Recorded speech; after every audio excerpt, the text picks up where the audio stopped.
भारत जी के न्यायाधीश ने, श्री सूर्यकांत जी ने जी 15 मई को भारत के बेरोजगारों और इसी तरह के लोगों को, जो एक तरह से हमारे इलाके की भाषा में कहें तो वो ठलुआ बैठे हुए हैं, उनको कॉकरोच की संज्ञा दी थी। जी जी जी काफी बहस हुई, हमारे ऐसे लोगों को बुरा भी बहुत लगा, हमने जी उसकी कड़ी आलोचना की और उस जी आलोचना को देके सूर्यकांत जी ने उसकी एक मीडिया में सफाई भी दी। जी लेकिन उनकी सफाई भी कुछ इस तरह की थी जिससे बिल्कुल भरोसा नहीं बंधा, क्योंकि उनका जो वास्तविक वक्तव्य था, जी जो वक्तव्य सार्वजनिक रूप से उपलब्ध है जी जी इन्वर्टेड जी कॉमास में, अगर आप उसको पढ़ें तो उनकी सफाई बिल्कुल उचित नहीं है, वो उस वक्तव्य की सफाई नहीं है। जी उन्होंने जो कहा था उस आरोप से वो मुक्त नहीं होते। नहीं। लेकिन कभी-कभी किसी गलत काम के अच्छे परिणाम भी निकलते हैं। ये बहुत कम होता है, अपवाद जी स्वरूप होता है, विरले ही होता है, लेकिन इस बार हुआ। जी जैसा उन्होंने कॉकरोच शब्द का जिस तरीके से इस्तेमाल किया, जी जी आज से एक नई परिघटना, एक नया फिनोमेना सोशल जी मीडिया पर खड़ा हो गया, जी जी कॉकरोच जनता पार्टी। और जी देखते ही देखते उसके 1 से लेके 1.5 करोड़ तक सदस्य हो गए और वो लगातार तेजी के साथ बढ़ रहा है। उसका एक जी मैनिफेस्टो भी है। वो अभी सोशल मीडिया का फिनोमेना है। जी जी जी वास्तविक राजनीति पे क्या असर डालेगा, क्या नहीं डालेगा, लेकिन जी वो हमारे समाज के मूड, उसके मौजूदा मिजाज, हम्म उसके मन के असंतोष, उसके हृदय की बेचैनियाँ, इन सब की नुमाइंदगी करता हुआ दिखाई पड़ता है। इस लिहाज से क्यों ना हम और आप दोनों मिलकर न्यायमूर्ति सूर्यकांत को एक धन्यवाद तो दे दें। बिल्कुल बिल्कुल आपने बहुत सही प्रायोजन किया ये। हाँ, बिल्कुल उनको बहुत बहुत धन्यवाद। हाँ, और इसलिए भी धन्यवाद कि हम जैसे लोग जो अब यूँ कह सकते हैं कि नई पीढ़ी में क्या घट रहा है, हुँ, इससे हम सोचते हैं कि हमें पता है, लेकिन हमें एक्चुअली बहुत कुछ नहीं पता है। हुँ, और हम नहीं समझ रहे थे कि इतना मतलब आक्रोश, या उसका कोई भी फॉर्मेट हम कहें, बेचैनी, गुस्सा, हुँ, प्रतिकार करने का मन, हुँ, इतने सारे लोगों में एक साथ उपलब्ध है। हुँ, मैं ये नहीं कहता कि ये जो मामला हुआ है जिसमें बताया जा रहा है कि बताया क्या जा रहा है, उन्हीं के उस पे आया है कि इंस्टाग्राम पे उसके 13 मिलियन से ज़्यादा फॉलोअर अब तक हो चुके हैं। जी, और ये बीजेपी के फॉलोअर संख्या जो 9 मिलियन के आसपास है, यानी 90 लाख के आसपास है, उससे आगे निकल चुकी है जी, 3-4 दिन में ही ये एक परिघटना। जी, और ये परिघटना सिर्फ एक लड़के ने शुरू की, जिसके हाँ, आजकल बड़े इंटरव्यू आ रहे हैं।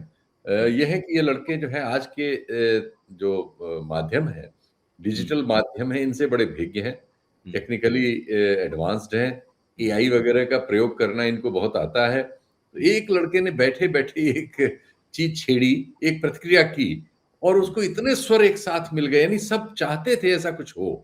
हुँ, और इस देश में ऐसा हो नहीं रहा था। हुँ, इस देश में जो विपक्ष नाम की चीज़ें हैं, उन सब की समझ से परे था और हम लोगों की भी समझ से परे था, मैं स्वीकार करता हूँ। हमें तो बिल्कुल हम लोगों ने बहुत बार बात की है। हुँ, हमें बहुत सारे ऐसे कारक दिख रहे थे जो हमारी उम्र की आप कह सकते हैं कि जो सोच-समझ है उसके अनुसार दिखते हैं, जिसमें ये दिख ही नहीं रहा था जो इतना बड़ा परिघटना अंदर-अंदर चल रही थी कि लोगों में इतनी खिसियाहट थी हुँ, और वो उसको व्यक्त करना चाह रहे थे, उनको उनकी तरह का मंच नहीं मिल रहा था।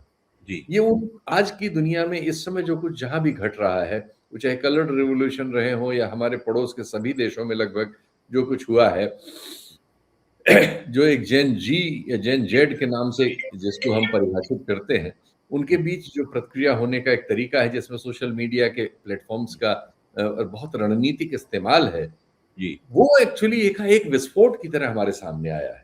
जी, अब इस समय आप जब ये कार्यक्रम कर रहे हैं, 20 लोगों ने कम से कम उस पे कार्यक्रम उससे कर लिया है। हुँ, यूट्यूब पे करने वाले सब में लाइन लगी हुई है उस आदमी का इंटरव्यू करने में।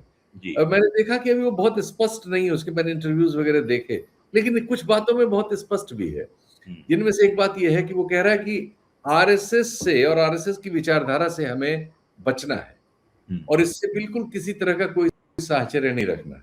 हुँ। ये वो कह रहा है, कोई दीप के नाम का लड़का है। अभिजीत दीप के, अभिजीत दीप के, अभिजीत दीप। महाराष्ट्र से होगा। मैंने आरफा के उस प्रोग्राम में उसको देखा और 1-2 जगह और देखा जब हुँ, सुबह आपसे बात हुई उसके बाद। हुँ, और फिर उसके पेज-वेज पे जाके देखा, वो अकेले उसने जो है बैठ हुँ, के एआई से तमाम मीम्स बनाए। अब देखिए ये सब चीजें हम लोगों की तो हमारी आपकी सीमा से बाहर वाली चीजें हैं कि मीम्स जो है इतना ज्यादा असरदार होते हैं और उसने कुछ छोटे छोटे क्लिप्स बनाए जो जिनको उसने डाला इन मंचों पे और वो आंधी तूफान बन गए। और मैं देख रहा हूं कि तमाम राज्यों में उसकी पार्टियों की ब्रांचें अपने आप घोषित होती चली जा रही हैं। जी। वो रातों रात जो है हफ्ते भर में मुझे लग रहा है कि और राष्ट्रव्यापी जंगल में आग की तरह, जंगल में आग की जंगल में तरह। आग की तरह। माओ से तुंग ने कहा था कि एक चिंगारी सारे जंगल में आग लगा देती है, वही हो और रहा है। सरकार घबरा गई है। सरकार ने उसका इस पे एक्स वाला अकाउंट क्लोज कराया। जी। उसका उसका वो दूसरा अकाउंट तुरंत उसका आ गया है अभी अभी। हम्म, वहां से ये तो डिजिटली बहुत एडवांस बच्चे हैं ना, हम्म, इनके बारे में मैं थोड़ा सा अध्ययन कर रहा था तो ये अल्टरनेट्स क्रिएट कर लेंगे। हम्म, सरकार इनको इस तरह से नहीं दबा सकती। हम्म, तो वो ये सवाल एकाएक उन्होंने, इससे ये पता चला कि हमारे समाज के अंदर हम्म, क्या घट रहा है जो हमें पता ही नहीं है। सच्चाई तो ये है। और हम लोग अपनी तरह से उसको सोचते हैं या जितना हमारी जानकारी, ये तो सूचनाओं पर निर्भर करता है। हमारी सूचना के जो माध्यम और स्रोत हैं, हम्म, उनकी तुलना में नए नौजवान बच्चों की सूचना के स्रोत और माध्यमों में बहुत अंतर आ गया है, जैसा पीढ़ीगत अंतर होता ही है। हम्म, तो वो इन चीज़ों पर, जैसे इंस्टाग्राम पे मेरा अकाउंट है, लेकिन मैं उसपे बिल्कुल सक्रिय नहीं हूँ। बच्चे ही उसमें कुछ डाल देते हैं कभी-कभी, मेरी कोई क्लिप मेरे उसमें, तो वो कुछ इधर-उधर, लेकिन मुझे उसमें पता नहीं रहता क्या हो रहा है, क्या नहीं हो रहा है। जो हो रहा है अपने आप हो रहा है।